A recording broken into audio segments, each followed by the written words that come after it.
You ever walk away from a conversation and think, wait a minute, how did I end up agreeing to that? Or, you meet those people who just always seem to get what they want, like it's no big deal? Well, I'm here to tell you it's not magic. It's psychology. There is this whole hidden layer to the way we talk to each other, these unwritten rules that decide who's influencing who. So let's pull that curtain back and take a look at how this all really works. Seriously, think about it. Your last work meeting, that time you were trying to decide where to eat with a friend, even just a casual chat.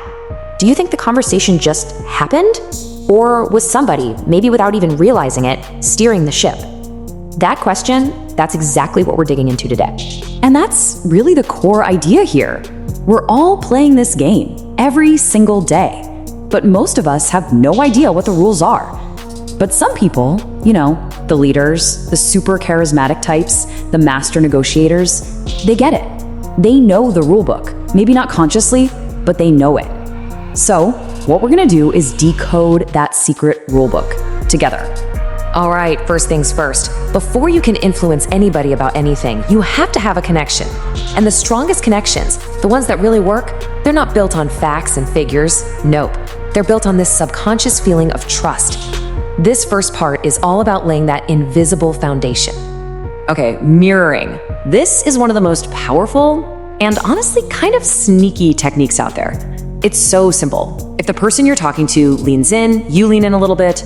If they cross their legs, a few seconds later, you cross yours. You're not being a mime, you're just subtly matching them. And what happens is their deep subconscious brain goes, hey, this person is like me, I can trust them.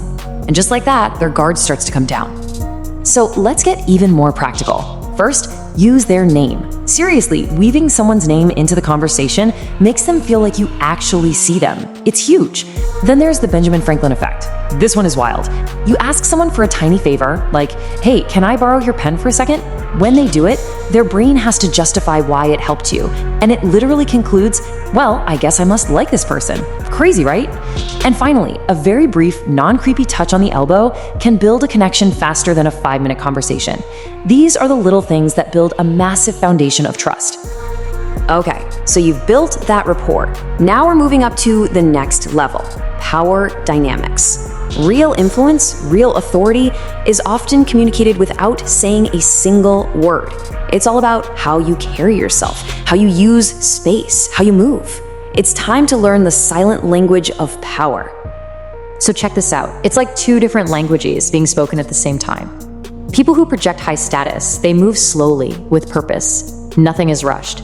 If someone tries to interrupt them, they often just keep talking at the exact same pace, and the interrupter just fizzles out. They take up more space. They're not afraid to lean back or rest an arm on the next chair. And this last one is my favorite. When you ask them a question, they don't jump to answer. They pause, a good 3 seconds. It makes whatever they say next sound 100 times more important. Eye contact. This is one of the most primal power games we play. Think about it. The person who looks away first is basically signaling submission. Now, this isn't about some aggressive, creepy stare down. It's about a calm, confident gaze that just holds its ground. It quietly tells the other person who's in the dominant position in that moment. But what if someone's coming at you, trying to put you down or intimidate you? You don't have to get into a staring contest. Here's a crazy little hack. Just shift your gaze from their eyes to the spot right in the middle of their forehead. I'm telling you, it is incredibly unsettling for them. It completely throws off their rhythm and makes them feel self-conscious. It's a fantastic way to derail their whole power trip. All right, we've laid the nonverbal groundwork with rapport and power. Now let's talk about the more active stuff, the specific verbal techniques that are designed to get someone to say yes.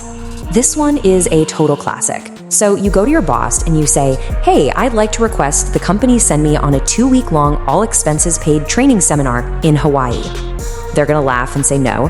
Then you say, oh, okay, well, how about you just approve the 1-day online webinar I wanted to take next Tuesday? See what happened? Compared to the Hawaii trip, the webinar seems like nothing. And now they kind of feel like they owe you one, like they should meet you in the middle. And on the flip side, you've got this one, the complete opposite strategy. Here, you start super small. Hey, do you have a second to answer a quick question? Yes. Cool, could you just look at this number for me? Yes. Great. And just give me your gut reaction to this one sentence. Yes? You're getting them into a yes pattern, and it becomes much harder, psychologically, for them to break that streak when you finally ask for this slightly bigger thing you actually wanted in the first place. Okay, I want you to really think about this for a second. What's the one word that can make a massive difference in getting someone to agree with you? It's not please, it's not now, it's something that taps directly into the wiring of our brains. That's it, because it's almost funny how simple it is. See, our brains are obsessed with finding reasons for things. Studies have actually tested this. You can say something like, "Excuse me, can I cut in line because I need to make some copies?" which is a totally stupid reason. And your chances of success shoot up dramatically. We are hardwired to respond to the structure of a reason, even before our brain has time to figure out if the reason itself is any good. Okay, so we've gone over some pretty powerful stuff, and honestly, some of it might feel a little, well, manipulative. But the whole point of this isn't to turn you into a master manipulator. It's to give you a shield. The real power here is being able to spot these tactics when they're being used on you. So here's your defense plan. It's 3 simple steps. First, just start paying attention. Actually observe how people talk, how they move, how they ask for things. Second, start putting a name to what you see. Oh, wait a minute, he just asked for a huge favor and then a small one. That's the door in the face. The second you can name the tactic, it's like a spell is broken. Its subconscious power over you just evaporates. And that leads to the most important step of all. You get to choose how you respond instead of just reacting on autopilot. And this, right here, is what it's all about. Understanding these hidden roles isn't so you can go around pulling everyone's strings. It's so you can see the strings.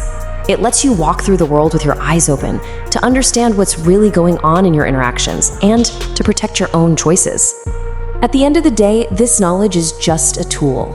And like any tool, you can use it to build things up or to tear them down. But now you understand the game. You're not just a piece being moved around the board anymore. So the real question is, what are you going to do with that power? The choice, as always, is yours.